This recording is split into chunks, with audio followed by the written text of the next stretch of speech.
We're live.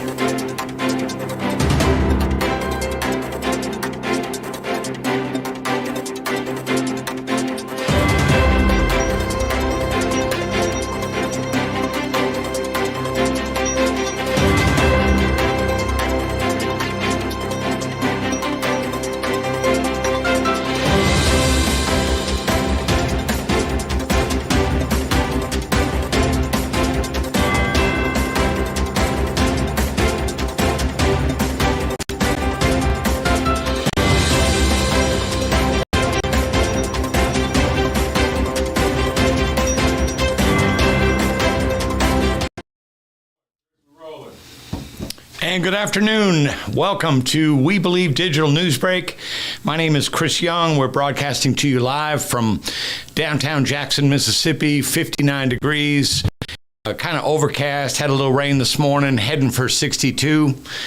Big weekend, all kinds of activities going on down here, and all kinds of news stories to share with you today.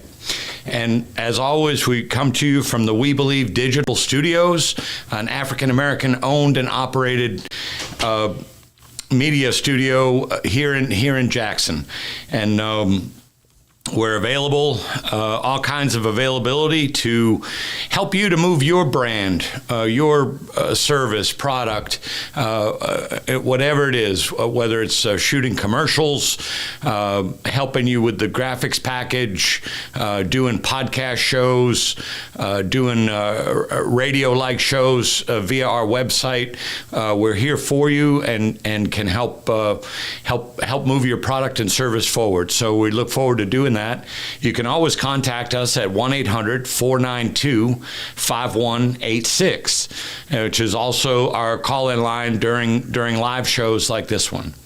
So let's get started with the Newsbreak discussion topics for today, and we'll start on the global side of things, and then we'll start moving back down towards the local news. So yesterday in Germany, in Hamburg, Germany, a gunman took aim at a Jehovah's Witness Kingdom Hall.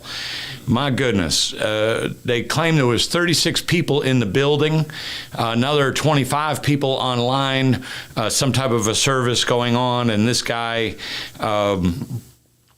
started firing in the parking lot, but then he moved to the building itself and started shooting inside through a window, and then he climbed through the window. So not sure if he's in custody or how exactly that worked, but 6 of the 36 people there were killed by this gunman at a Jehovah's Witness Kingdom Hall in Hamburg, Germany.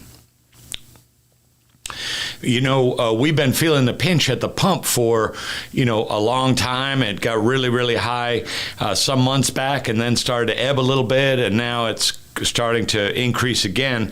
And while all that's going on, the big oil companies are seeing, just gargantuan profits. Shell Oil posted a $40 billion profits for last year, and doubled the salary compensation package, I guess is the right way to say it, for their chief executive. Read that a couple days ago. Just read that BP did the same for their CEO, doubling his salary to $12 million a year, salary and compensation. So it's interesting to see how all that works. No doubt, we've been paying for all that. Another global story from a U.S. skier, a U.S. downhill slalom, giant slalom, a skier, Mikaela Shiffrin. Yesterday claimed her 86th World Cup victory, which ties her with the greatest of all time, a Swedish guy named Ingemar Stenmark. And each of them have been asked what all that means to them. And Mikaela, I want to say she's 27, 26, 27, somewhere in there. And she said that the record itself is not what drives her. She said, she may win a 87th or an 88th victory, but she said that's not the point. She just feels like her life's dream has been exceeded, just to be mentioned in the same sentence with the same paragraph as Ingemar Stenmark. And he seems to indicate, there's never any ill will of any kind, just support, encouragement, and admiration of each other. So way to go, Mikaela Shiffrin, 86th World Cup victory, tied for the most of all time. Saudi Arabia and Iran resuming diplomatic relations. Now, this is after 7 years of tensions, 7 years of not having relationships with each other, and these guys are trying to get along once again, try to talk together. So who knows? Hopefully this can work out. Obviously, in that area of the world, there's so many tensions going on. So whatever diplomatic advancements can be made, I think we all really win from that. As we move to the national front. Ron DeSantis, the Florida governor, is heading to Iowa. So I guess we kind of know what all that means, and but this is his very first trip to Iowa. Many people are speculating it's almost a given, the way a lot of news people talk about this, that he will be a Republican presidential candidate in 2024. He seems to have avoided answering that question, but the news today that he is heading to Iowa for the first time, and so that kind of tips the hand a little bit there. Got the Oscars, Motion Picture Association Oscars on Sunday night, coming up on Sunday night. They say there's going to be no red carpet for the first time. This year, the first time ever, no red carpet. And we're also reminded, I don't know if anybody stopped talking about this, but, the slap. The slap was 1 year ago, and a lot of controversy recently because Chris Rock had a Netflix a special and talked a little bit about it. He's made a couple of comments, but has generally been low key. But certainly did talk about it during this Netflix special, which I did not see. But I've heard others on radio and TV talking about it. So still so much focus on that. And but the Oscars will go on this Sunday night. Poor things, no red carpet. So. Another story I have to mention, is the U.S. military academies last year saw an 18% increase in, sexual assault. Sexual assault, another way of saying unwanted sexual contact. So an anonymous survey was floated at the Air Force Academy, the Naval Academy, and the Army Academy, and West Point, and the survey results indicated that 1 of 5 women reported sexual assault on this survey from 2021 to 2022. Just very, very sad. You think you're at military academies, you're inspiring knowledge, you're inspiring experience, discipline. These folks are going to go on to become officers. They're going to take an oath. They're going to be commissioned. Their commissions are approved, and essentially they're placed in positions of leadership where enlisted people will be required to obey their orders, obey their tasking.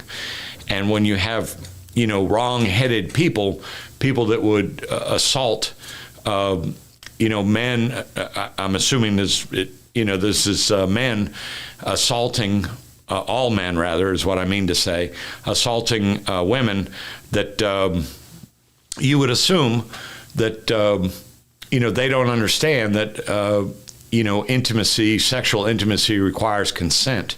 And so it's not a good thing. I know from a personal experience working for the Department of Defense and the Navy, just retiring a couple of years ago and having worked with them for a long, long time, I know that they have put a lot of focus, a lot of attention into reducing these numbers and getting people to, act up and act straight, stand up and act straight.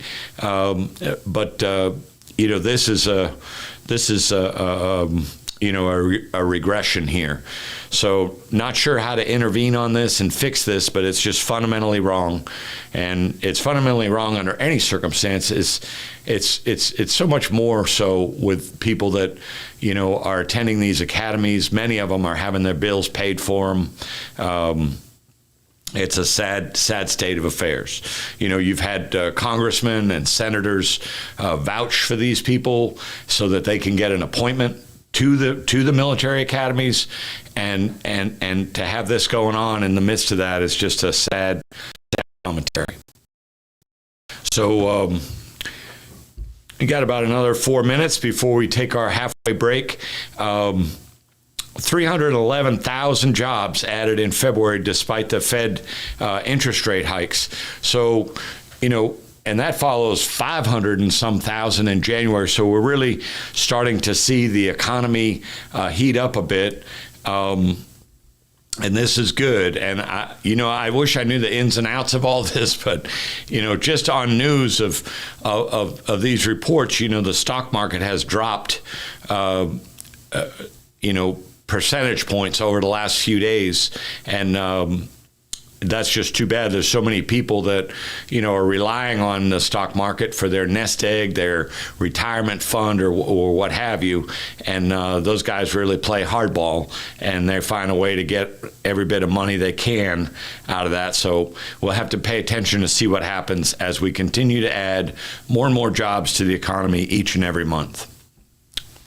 That attorney Alex Murdaugh, the attorney that was found guilty of murdering his wife and one of his sons, and sentenced life sentences were the result of that jury trial.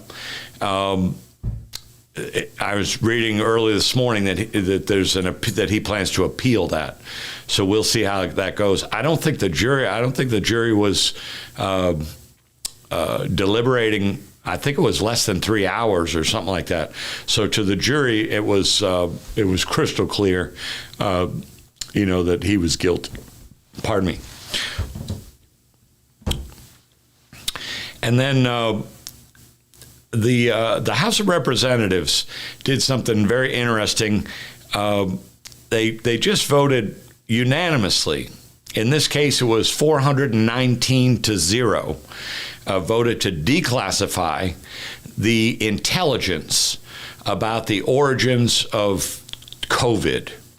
So we're very close to the third anniversary of when the pandemic started, and the House, which is now completely under Republican control, they want to get to the bottom of this. They want to find out, did this come out of a lab in China? What was the actual origins?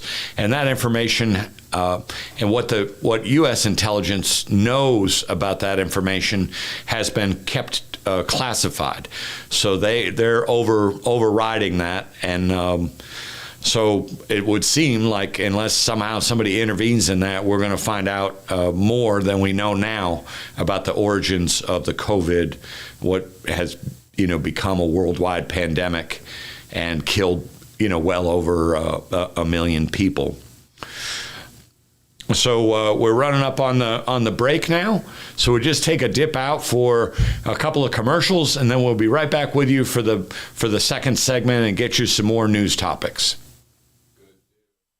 The Mississippi Link is an African-American female-owned newspaper with a trusted voice that is highly respected throughout the city, state, and nation. Our motto, Keepers of the Knowledge for People Who Speak the Truth, since 1993. Significantly influences the thoughts, attitudes, and buying decisions of its readers. Call us at 601-368-8481 for your advertising needs. If you would like to receive a newspaper in the mail each week, our annual subscription is only $52 per year. That is only $1 per week for you to stay informed regarding many stories that you can only get in the Mississippi Link. Sign up today at themississippi.com. Click on Home Delivery. Are you dreaming of becoming an entrepreneur, but you're not sure where or how to start?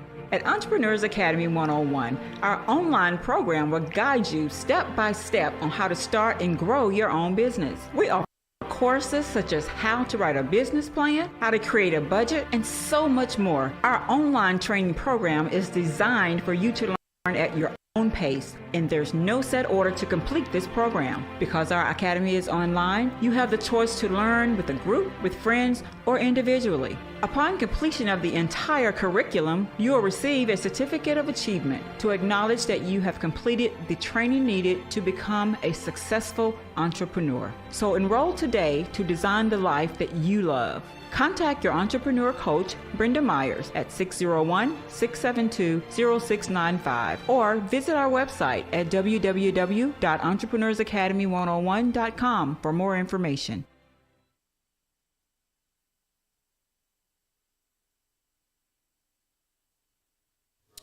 And welcome back to We Believe Digital Newsbreak. Just picking up where we left off on some stories that'll be of interest to you. Sort of harvested from an enormous amount of sources to try to bring these stories to you through our platform. And we're ready to shift on down to Mississippi. You know, whenever we talk about Mississippi, I always just like to remind the viewers that today is just one more day that the Republican-controlled legislature in the state of Mississippi has elected not to hold a hearing on the TANF scandal. Now, the reports are various, about the actual amount of money that was embezzled, stolen, misspent. It doesn't matter what, but upwards of $100 million, stolen from the money earmarked for the absolute poorest families in Mississippi. And you always got to remember that Mississippi is the poorest state in the nation. And this all happened under Republican leadership by Republican people, and these folks do not hold a hearing on it.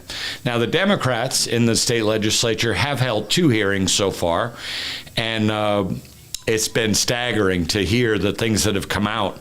But here we are with another day going by, and the Republicans refuse to hold a hearing to try to learn more about this and do that in a public sphere. Sad commentary.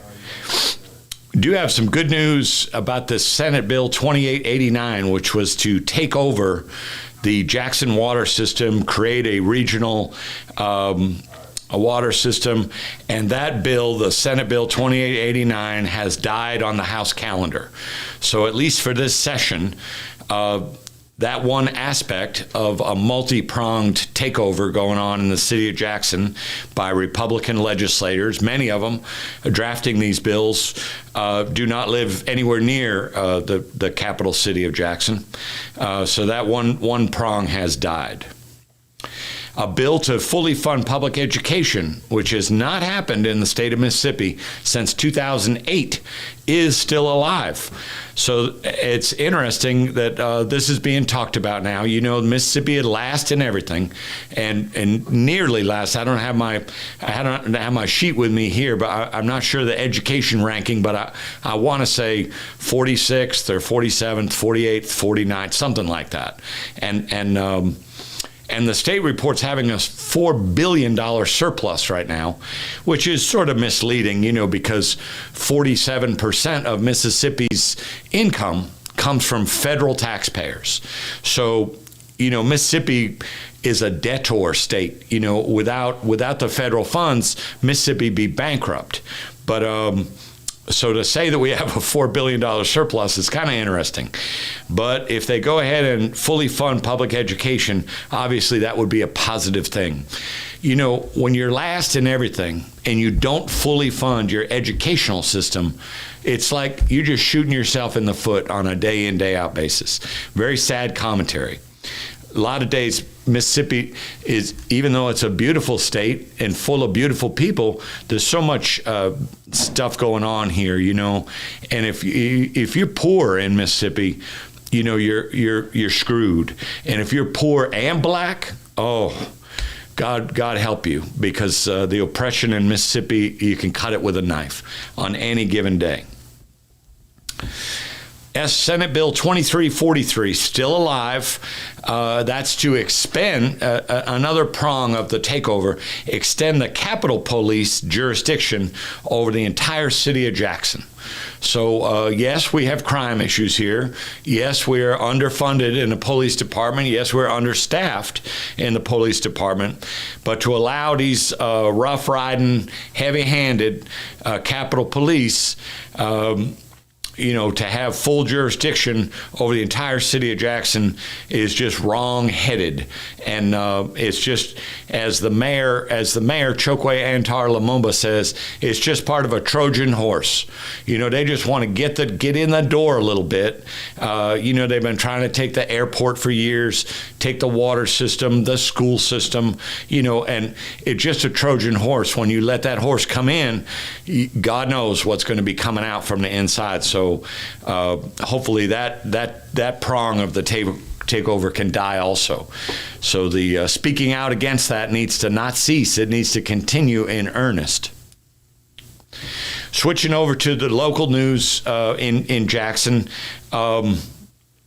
sadly, because you kind of know what it will lead to, but the city council, Jackson City Council, sued the mayor of Jackson because he vetoed their no vote, 4-3 no vote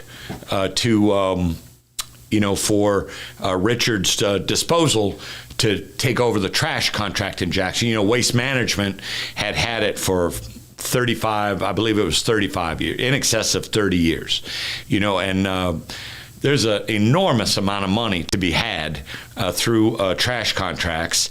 And so anyway, the mayor said that the Richards disposal bid was the best bid, and certainly it was the lowest bid by, I want to say, $200,000 per month. $200,000 cheaper. I mean, imagine what you could do with an extra $200,000 if you're the city government.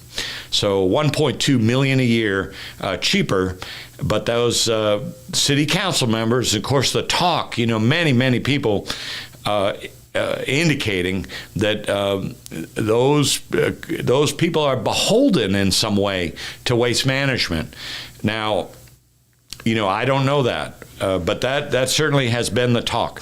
So now we're going to have to see, because the state Supreme Court has upheld the lower court ruling that the mayor cannot veto a negative action or a no vote. And the city communications director has no comment right now on the decision.